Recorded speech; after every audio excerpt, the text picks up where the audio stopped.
Is it just safer and faster if I do it myself? Are you just hoarding tasks because you believe no one else can meet your high standards? That's not being strategic. That's perfectionism trapping you as an admin assistant in your own company while your revenue completely flatlines. Okay, so as a quick reminder, we are in season three, and in season three, we're going through different blocks that build on each other. So, first of all, in the first block, we started with the foundation of your internal worth, because if you don't believe in yourself, you can't get visibility, which is the next block. So, exposure and authority, because you don't believe you are an authority, so you won't do it. And then once you have been through that process and you feel like an authority, then you can start to delegate. And that's where we are in today's episode. So, we are in block three in episode six. Today, we're unpacking the exact framework to safely delegate so you can step into your CEO role. But before we get to the fix, Robert, when was the last time you fell hard into the I'll just do it myself trap? Because we've all done it, you know? 2 minutes ago? Okay, elaborate, please. No, in all seriousness, I mean, right? It's like, when I think of myself as, I am the chief cook and bottle washer and it's all up to me, it's so easy to fall into that trap. Delegating is an impossibility because I've got such high damn standards Mm-hmm. and such high expectations, and nobody could possibly do it as well as I could, and Mm-hmm. it doesn't matter if it takes me 10 times as long, et cetera, reinventing a wheel, learning something new. Oh, it'll just take 2 minutes, and then 3 hours later, 10 hours later, 5 weeks later, Yeah. you're still learning that something new and you haven't created that, blog post yet. Yeah. Yes. Yeah. And so yeah, it's such a it's just such a spider web of complications when I recognize that my intentions are good, but my strategy is completely defunct. Mm. Yeah. I wonder You how know, many times we've all fallen into that trap. I mean, as a solo business owner, until we have practiced something different, we will always fall into that trap. It's it's 20 times as long, takes 50 times, 100,000 times more resources, Hmm. but it's what we know, so we keep going to what we know because it feels comfortable. And I mean, I don't know about any other business think but this business owner likes to be in control. Oh, you shook me. I think we're all the same. I think there's an element of that. But for me, I think it depends on the stage of the business that you're in. You know, Correct. when you are in the emergency room of your business, what I like to call the emergency room of your business, you're basically running around like a headless chicken. You're lurching from one problem to the next. Everything seems important, so you have to do everything all at once.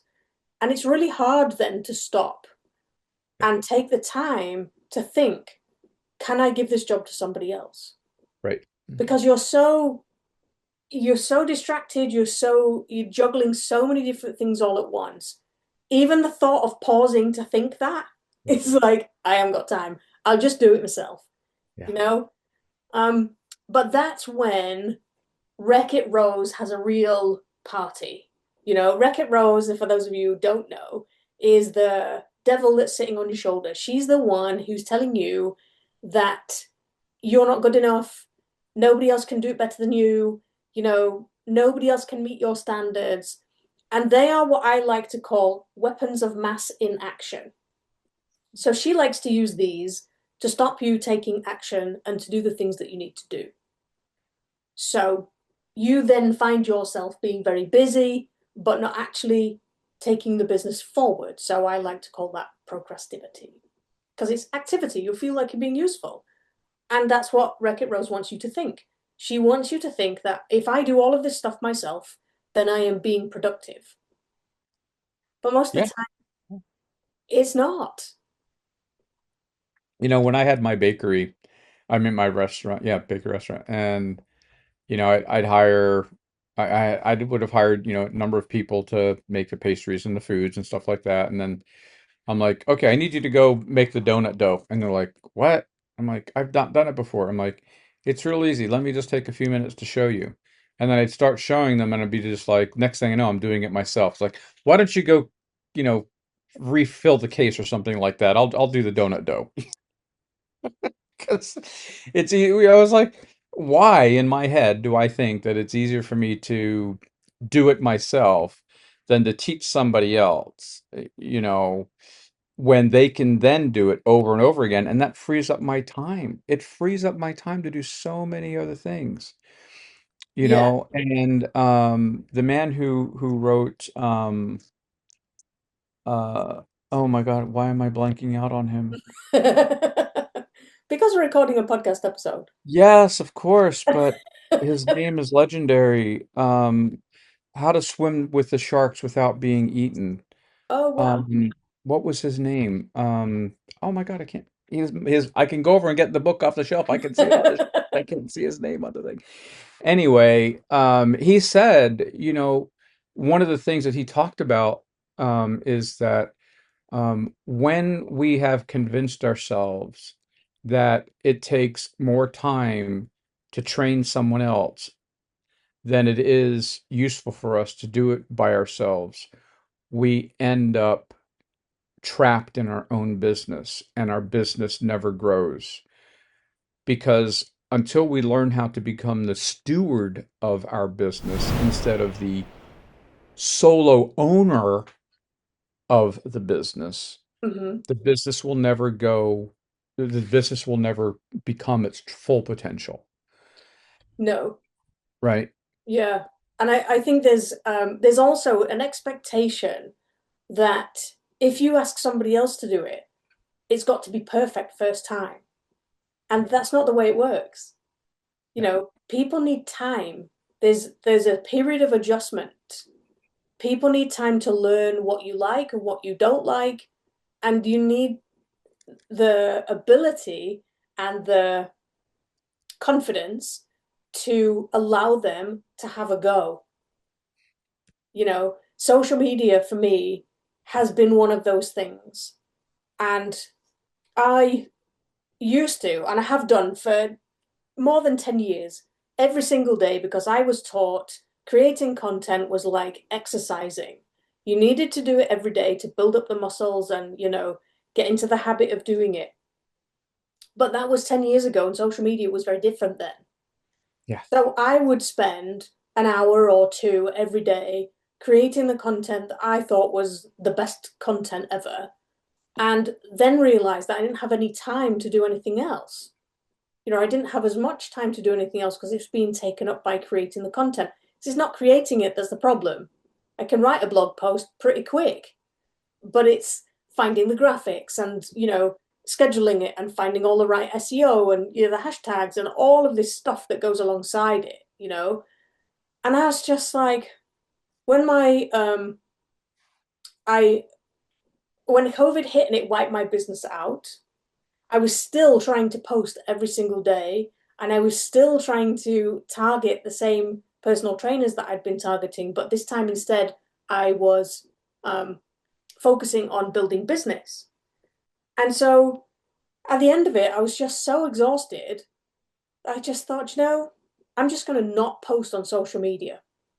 And I made a conscious decision to not post anything on social media for 3 months, all summer. And nothing changed in my business. And I'm like, I really don't need to be doing this myself. Of course, I need to post on social media, you know, but probably the reason why it wasn't working and nobody was seeing it was because I didn't have any time or energy left, particularly energy, Yeah. to then engage with people or find something that was more engaging for people to look at. It was like, oh, well, that's the minimum. I haven't got time today. I'll just do this. And before you know it, I'll just do this became the best that I could do because it was the only time I had, Right. you know? And Uh, so once I went through that process, I was like, okay, I don't need to be doing this. So then it became rather than like dumping the whole thing, there was, and I like to break things down into systems because that's how my brain works. Right? So in every project with every job, there's usually bits of it that you have to do. Yeah. Right. So in the eyes of, in terms of social media, nobody can recreate this podcast. Right. I need to be the face of my business.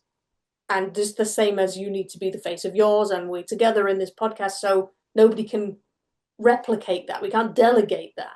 So these are the tasks that I like to call love. They go in the love category. Okay.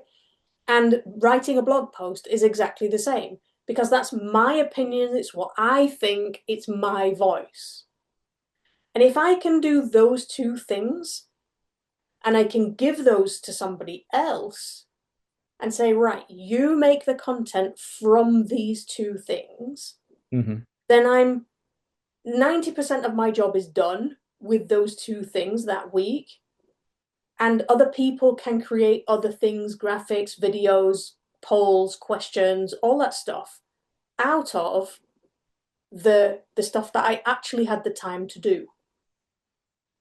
So that's when it's like I could learn how to do graphics with all these AI tools and all the rest of it, but I really don't like doing that. I Right. don't want to be spending my time doing that. So I can leverage somebody else's Right. skills to do that, Yeah. you know, and just totally let that whole thing go. So it's not that it doesn't get done, it's just that I let go control of having to do it, you know? Right.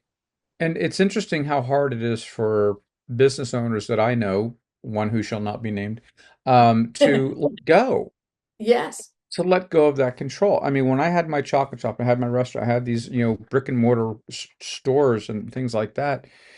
It was like in those scenarios, I was aiming for the absolute positively highest quality that could be attained. And that meant that I was constantly pushing my employees, teaching them, helping them learn how to excel, helping them learn how to make their own judgments based on these criteria. So when I began to share my vision Mm-hmm. with my team and they began to adopt that vision, they then had the same criteria as I did to be able to make those critical decisions. And they could tell by themselves, oh wait, this isn't hitting the quality. Not that, oh, Robert's not going to like this. It's like, no, this isn't the quality Yeah, that we're looking for. They adopt it themselves. And once they adopt it themselves, I'm free. exactly. Yeah. So how do we take that to a situation where it's like, right now I've got, my handful of businesses that I do social media marketing and my blogs and things like that. We do this podcast and do all these things. Where do I find the time to delegate? Because that was my number one excuse. I don't have time to Yes. teach. I don't have time to delegate. Wait a minute, what? And it's like it's just going down that funnel. It takes a lot more time up front, but by the time you're done, you're able to move on to other things that are so much more important in your business. Yeah. You know, and that's the thing. That is the upside down, loop that I was stuck in. I don't have Yeah. time to teach someone what my criteria are to create what needs to be created so that I can focus on what the more important things on my business. Yeah. And again, I think it comes back to breaking the task down into its component parts, Yeah. right? Yeah. Social media is a great example. You need scheduling, you need hashtag research or SEO research, you need, graphics, you need video, you need all of these things. And Yeah. they're all individual components of the process of posting on social media every day. So if I struggle to lose control or give up control of the whole process, then maybe I give a bit of it away. Maybe I don't need to spend my time scheduling and researching hashtags. Maybe somebody else can do that for me. But I'll create the content, I'll create the graphics, and then I'll pass it to somebody else. And that's exactly how I started, by the way, Yeah. in the process of releasing my social media to somebody else. Was like, okay, well, I'll do the bits that I know I need to do. I'll give somebody else the job of doing this small bit. And once I feel confident that they can do that small bit, because it doesn't really take any time to teach them, then they will learn by osmosis, if nothing else, that they're seeing what I'm posting, they're seeing the patterns that I use, they're seeing all of these things. So then when I say to them, hey, I don't really have time to do the graphics this week, can you help me out? Hmm. They have got a good idea of what I want. But also, it really helps to write this stuff down. Oh my gosh, yes. You Oh, know, I have a document that I call my business brain, and it has different factions of what about my business that I would need somebody else to know, or I need to remember, that I can just keep referring back to this document, or AI could refer back to this document, or I can give it to somebody else and they instantly know about my business. And branding is one of those things. What is it that I like? Those fancy fonts that are all curly and weird that are really hard to read, I hate them. So what do I like? I like statement fonts, and I like outlines, and I like this and I like that. And it's all those little details that get lost in the weeds when we know it up here, but we don't say it out here, you know? you said it all. Drop that's it, done. Yeah. And one of those great tools is like you just said, AI is a great tool when we learn how to use it properly. Otherwise, it just creates nightmares for ourselves. Mm, But using something like Google Docs where you can have all the tabs going down the left-hand side, you've got all these different categories. It's much more easier to navigate than a Microsoft Word doc. No, anyway. But the point is that, it's like a great, I got all these tabs. I can go here, here, and here, and I can just go in and edit this section and that section and modify and update. mhm, And to be able to pop that into an AI chat is brilliant, mm, So here AI, this is everything. And this is now, I want you to create A, B, C, X, Y, Z. And it's like, it has all the information it needs. yeah. And it can easily do that. You can create chat agents. You can, whatever, Mhm, Google Gems and whatever's, and create these automations that now begin to run for you. Yes, it takes time up front. And if you're not willing to spend that time up front, you'll never have all the time that you want, not just to do the other things in your business, but to enjoy the life that you want to have. yeah. And I think starting small is the key, Yeah. with your worry about losing control. For me, the best thing about giving other people jobs to do in my business is that we start teamwork. Because those jobs that I give to other people are never just, here you go, do this stuff for me, and I never speak to them again. Right. No. It's like, this No. is the stuff you need from me. Here you go. This is Yeah. your job. This is what you do. And Yeah. together we will create this thing that's so Yeah. much better than what I could do Right. just by myself. It's like they take my work and they augment it because of their skills, and then that's when Kick-Ass Katie, your little cheerleader sitting on your shoulder, who's the opposite of Wreck-It Rose, she starts to go, hey, we can really do this, because you're providing evidence that she can actually start getting excited about, and it's every few minutes that you save yourself by giving those tasks off to somebody else, and that small amount of confidence that you build in doing Yes. that allows Yes. you then to repeat the process. Yeah. And hey, it's not easy finding these people. It really isn't. And we've all been in situations where we've found we've tried giving work off to other people and we've got it back and it's been rubbish. And we've just gone, well, I may as well have done that myself. And then it reinforces that whole process of, oh, well, I'll Yeah. do it myself. Wrong kind of reinforcement. Yeah, Absolutely. exactly. Wrong kind of reinforcement. Well, that's a And whole that's where story yeah, for but that's another where the day. feedback loop is, that's where we get to, coach the people that are supporting us, Mm. coaching AI. It's like sometimes you just got to slap AI around a little bit. We don't want to do that with a human being, but with AI, we can. Mm-hmm. So, if I'm working with somebody remotely, that's creating content for me, and I don't like what they've created, we just simply coach. It's like, well, hey, this is what we got. This is what we're looking for. Here's the gap. and spend the time Hmm. because that investment is priceless. It's just priceless. Yeah.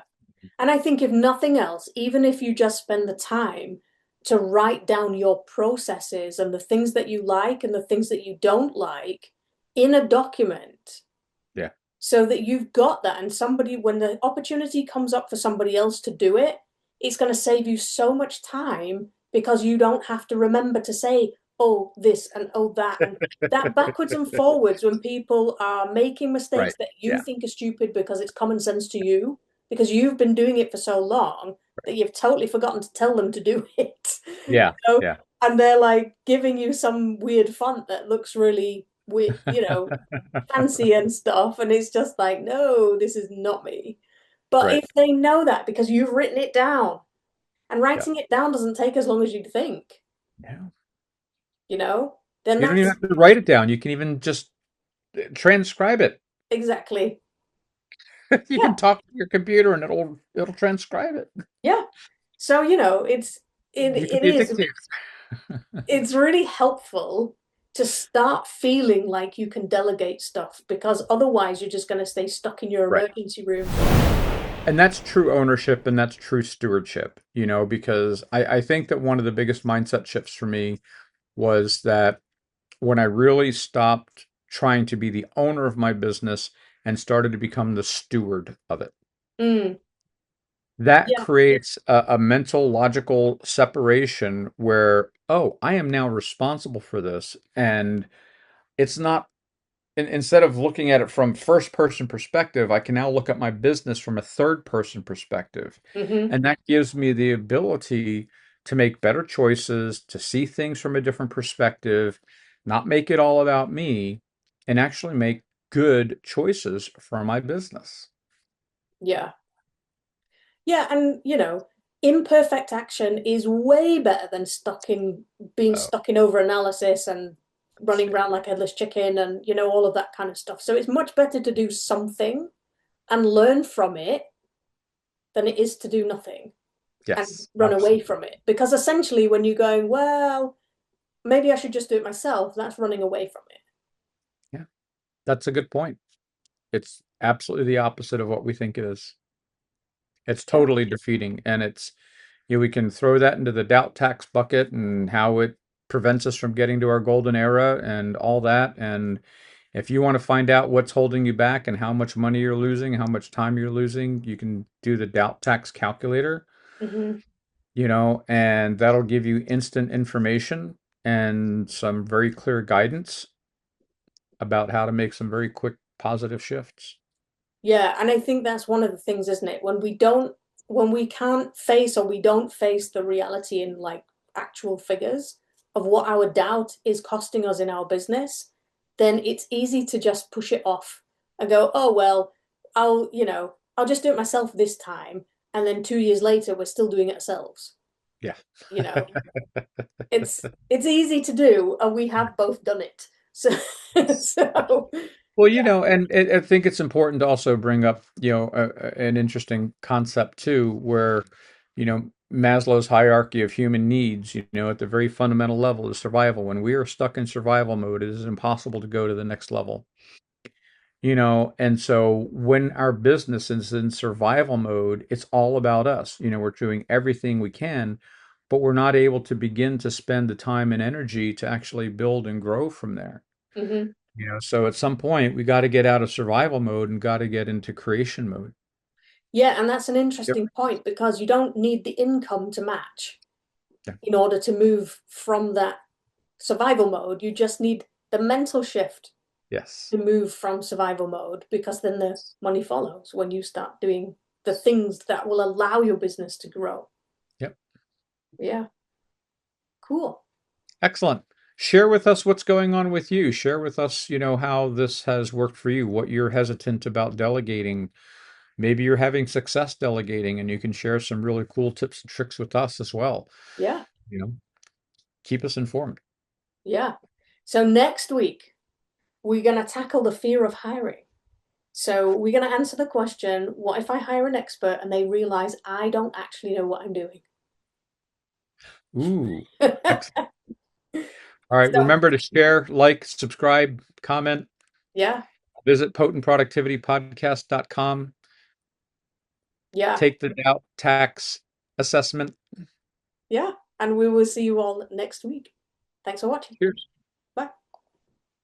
Welcome to the Potent Productivity Podcast, where we pull back the curtain and dive into the real emotional journeys behind entrepreneurship. We're your hosts, Sarah And Robert. And we know that building a business isn't just about crushing your to-do list or chasing overnight success. It's about navigating the ups and downs and unexpected turns that come with following your passion. We're not here to sell you easy wins or rehearse the same tired success stories you've heard 1,000 times. We're here to talk about the moments when enthusiasm is buried beneath a mountain of tasks, when self-doubt creeps in, and when you're not sure where your road leads next. So each week, we'll share raw conversations, real lessons, and practical strategies to help you reconnect with your creativity, build resilience, and rediscover what excited you about your business in the first place. If you're ready for honest talk, community, and actionable inspiration, you're in the right place. Let's get real. Let's reclaim your potent productivity together.